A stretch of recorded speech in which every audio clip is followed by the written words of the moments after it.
To our next story, Wale, you know, both Rwanda and Senegal share the honor of being countries with very high levels of women representation in parliament.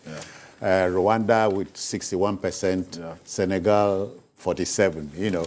With a paltry 4.1%, Nigeria, given her size, is abysmally low in the reckoning of the United Nations.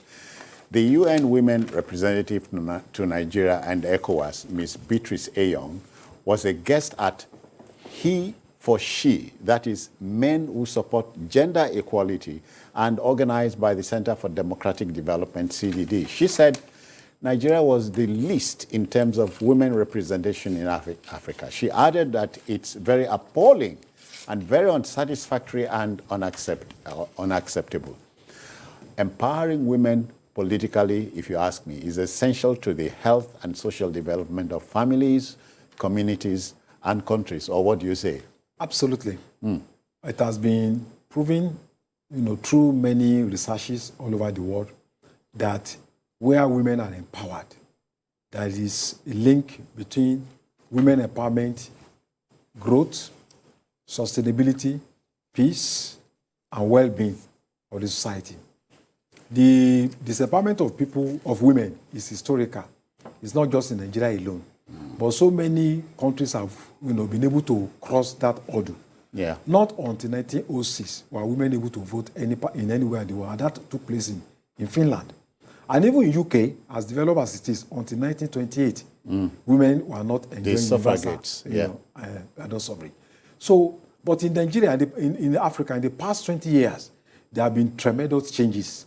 And it's just unfortunate that Nigeria is not part of this moving train.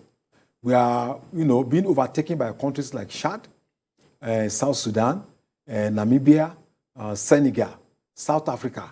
As we speak now, Rwanda, you know, has higher representation compared with Nigeria. You know, it has about 61%. You know, now, even South Sudan, you know, as one of the newest countries, is far better than us. I think this is quite unfortunate.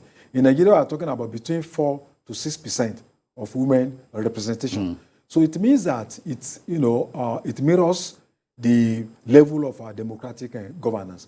Nigeria has about 104 million women and about 107 men. So it's almost about 50, you know, 50 to 50 ratio. Yeah. And even when you're talking about voting, more women do vote when it comes about election.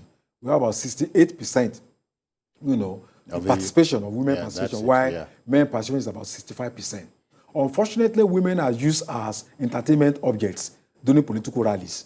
You know, they go there to dance, they go there to sing. Nobody is talking about fundamental issues of women empowerment.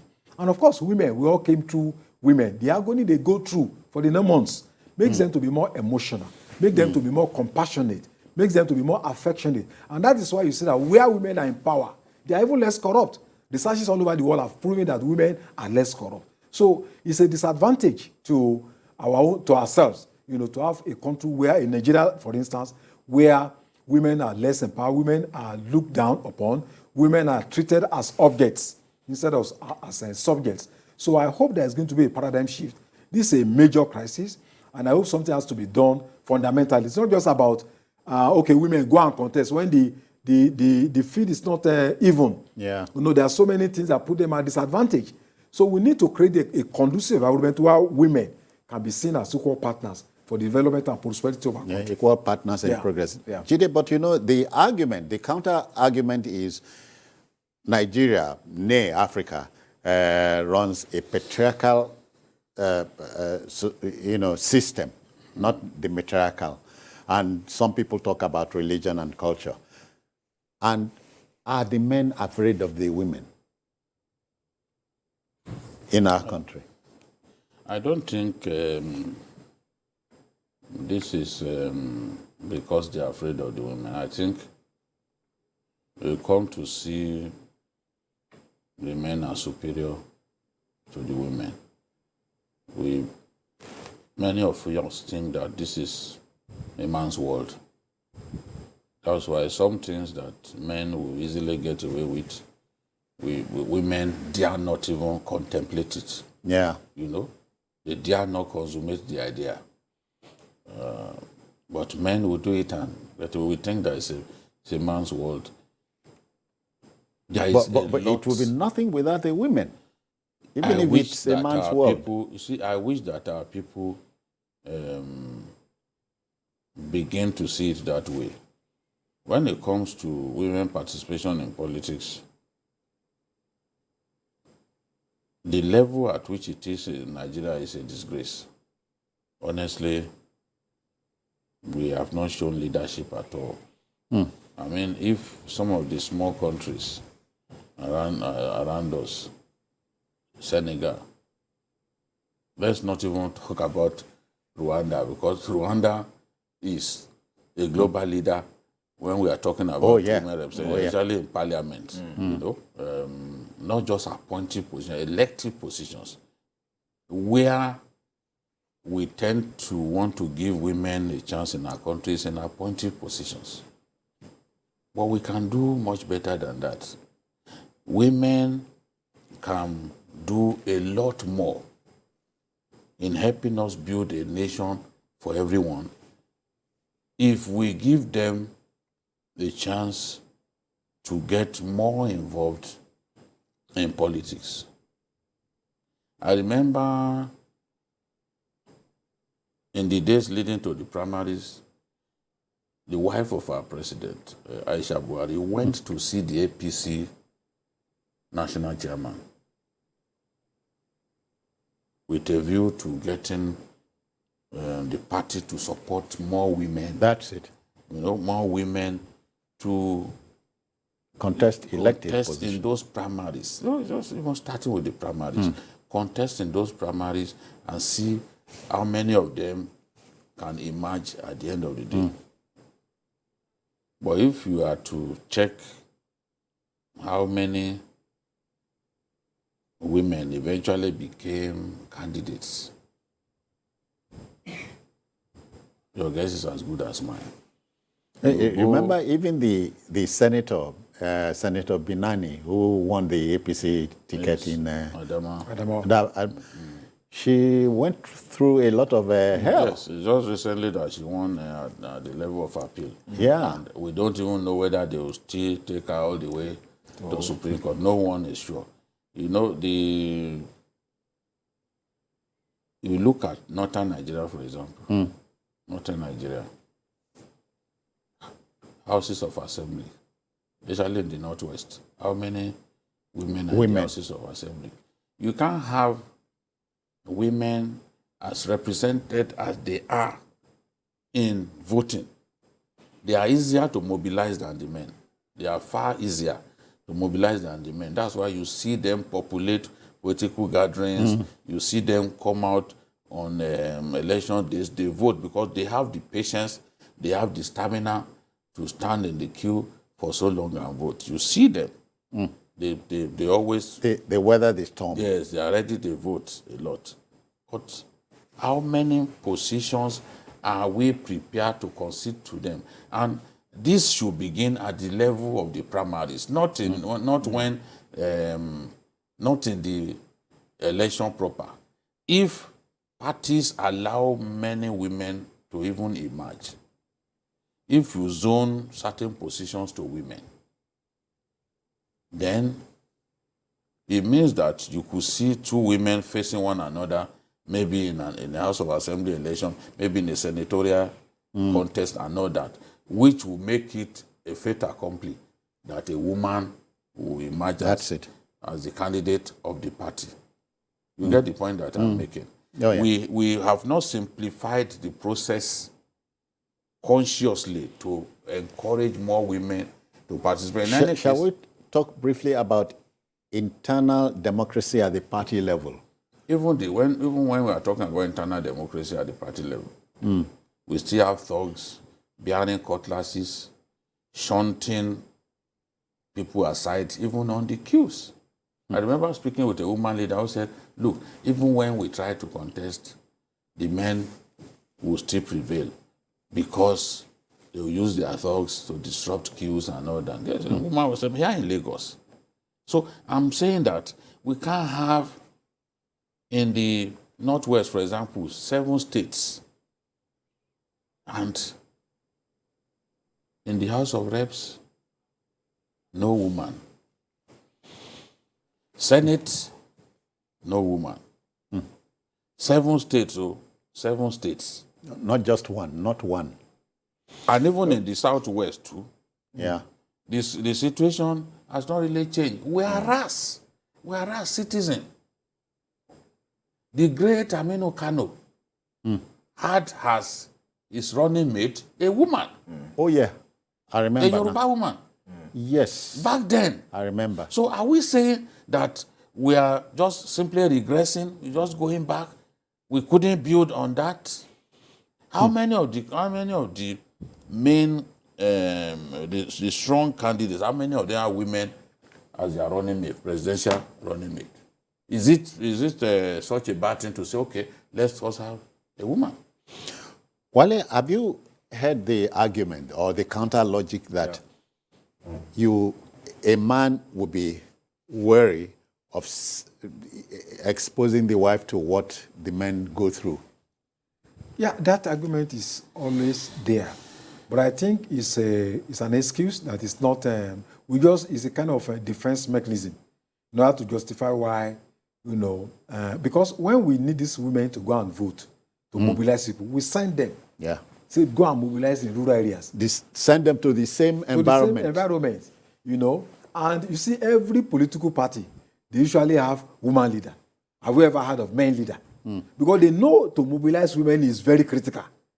And they will send their wives, their sisters, to go and mobilize women, to vote for them, send them to rural areas and all. So at the same time, if you can send them to go and mobilize, why can't you give them position of responsibilities? So, and it's not just in politics. In the civil service, in the academic community, how many VCs do we have that become, there are many VCs that are women? Look at Uniben. I think at the time we had Alile Williams. Since then, how many women have we had that have become? And Wale, don't begrudge Unilag. The current VC is a woman. Oh yeah, that's a very good development after so many years. And then Modibo Adama. Yes. Yeah. Okay. So we need women participation in every spheres of human life, not just in politics alone. So I don't think it's a very good excuse that you are born by a mother.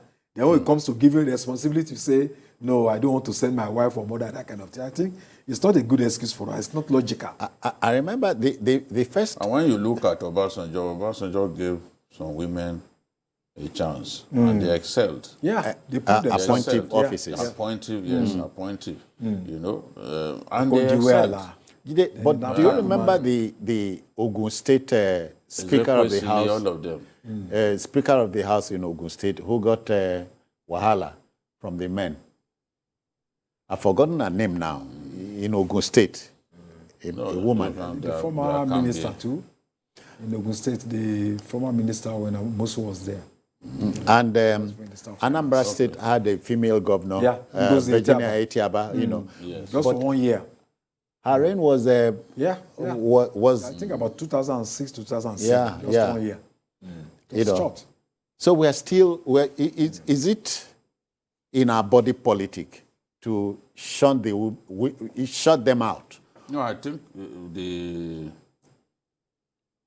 we reserve the plum positions for ourselves, and the women need to work harder at uniting themselves, because a situation in which you see a woman on the ballot and even fellow women are reluctant to vote for her, I don't think it speaks well.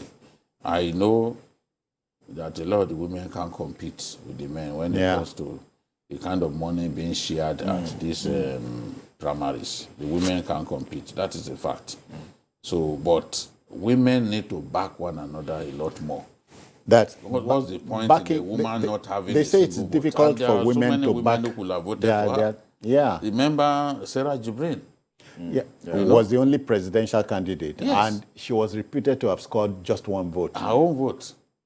The women that populated the stadium simply refused to vote for her. That's the point I'm making. That yes, the men are not making things easy for the women, but the women too must learn to vote for one another. To help themselves. Must learn to help themselves. Because if you can't do that, then why would you expect the men to support women? So in future, we like to see more women in the federal legislature, more women in the state legislature, more women in appointive positions like ministers and all that. So I've seen some of the presidential candidates promising to give more positions but they do. Youth, You know they do that. promise. But you know, how are we sure that when the time comes, overriding political interest won't cause them to not even honor the award? It's a terrible thing. Now, you remember the president's wife, accompanied by the wife of the vice president. They went before the National Assembly. They wanted extra slots. There were 5 gender bills. Yeah. But the most dominant of them all was that the attempt to have extra legislative seats given to women outside of, for example, of the Senate, where you have just 3. I think that was thrown out. It was defeated, despite the president's wife's intervention. Some of the lawmakers said, oh, the intervention came too late and all that. But I still think that in future, that kind of bill should be represented, probably rejigged in a manner that will enable us to be able to elect more women, not just appoint. Wale, let me humor you a little. Somebody said when Croatia crashed out of the World Cup, I wish Croatia qualified so we can see at least the beautiful president hug players again and so on. In other words, is it wrong to have Croatia elected a woman? I think Finland, the president is a woman. A woman just quit the stable in London and so on. So which is saying that women have been able to hold their own, except in Nigeria. Look at Germany now, very strong. Even Liberia. Germany, Liberia here. Liberia, West Africa. So there's no excuse for us. I hope that we see ourselves as a reference point, not just a regional power. And if we are a regional power, we should be able to set precedent, in all index of women development, including, the right of women to access to political power. And I cannot forget what the late Baroness Margaret Thatcher said. She said, quote, if you want anything said, ask a man. If you want anything done, ask a woman.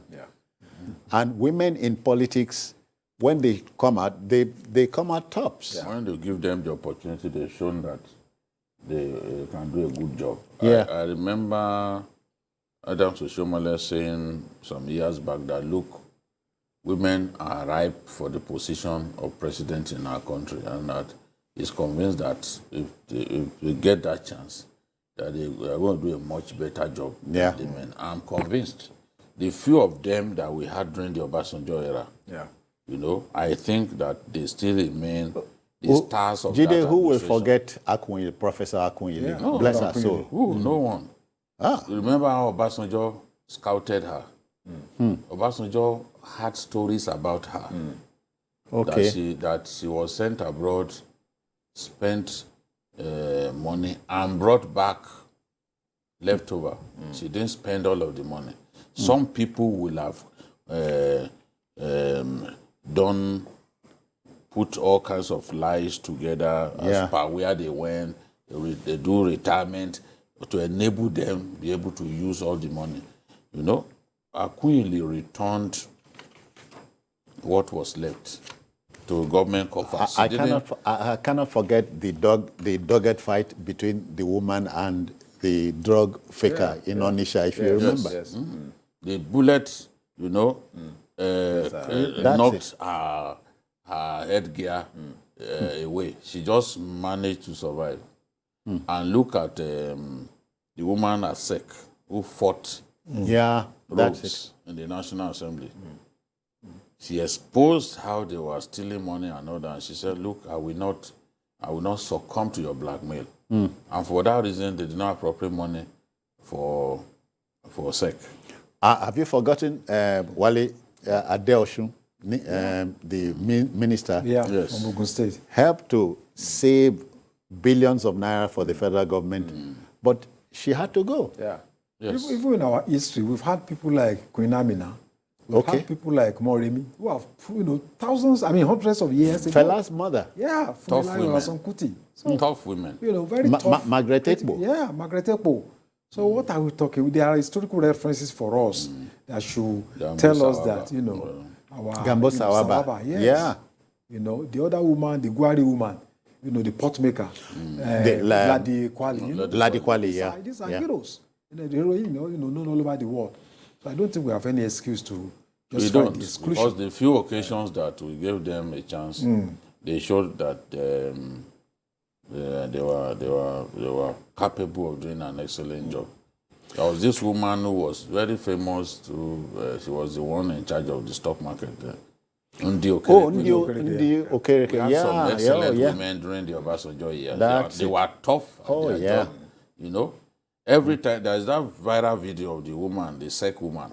I still see that video in which she sat there in the National Assembly. You remember the national and the SEC woman who had the running battle with a member of the House of Yes, that's the one Ihembe. I'm saying. Okay. What's her name in name? Is the woman that is the name that I've been struggling to remember. Yeah. She told the rep member, is it because I didn't do this? Yes, because I refused to bribe you. He said, and you got a stock code and all that, for the job not done. Arun Maute. Yes. Yeah, Arun Maute. Even this woman, the one who just left as NAFDAC DG. Okay, yeah. She fought them when they asked her for money. Somebody who was raised, who worked for many years in the U.S., you wanted her to come and give you good money. He said, no, it's not going to happen. Yeah, so you can be, the name is Aroma Ote. Yes, you got it now. You got it that first time. So we need to give more responsibilities to the women. To women, because they can discharge those responsibilities. Yes, they will deliver. And I'm happy the president's wife is leading the way in pushing for this. The time has come. We've tested the men so many times. Let's test the women a lot more. And I'm confident that they have the good conscience to do a much better job. All right. So, what shall we say? It's safe to wish the National Assembly plenty of luck, because they need it at a time like this. Give the women not just a chance, give them a voice. They will deliver on the jobs you give them. After all, gentlemen, the current secretary, the head of the civil service of the country is a woman. Yeah, yes, a woman. Yeah. And the deputy head of public service globally, Amina. Okay. She's a Nigerian woman. A Nigerian woman. Yeah, that's it. Yeah. That's the deputy to the UN Secretary General. That's it. Antonio Guterres. Yeah. Okay.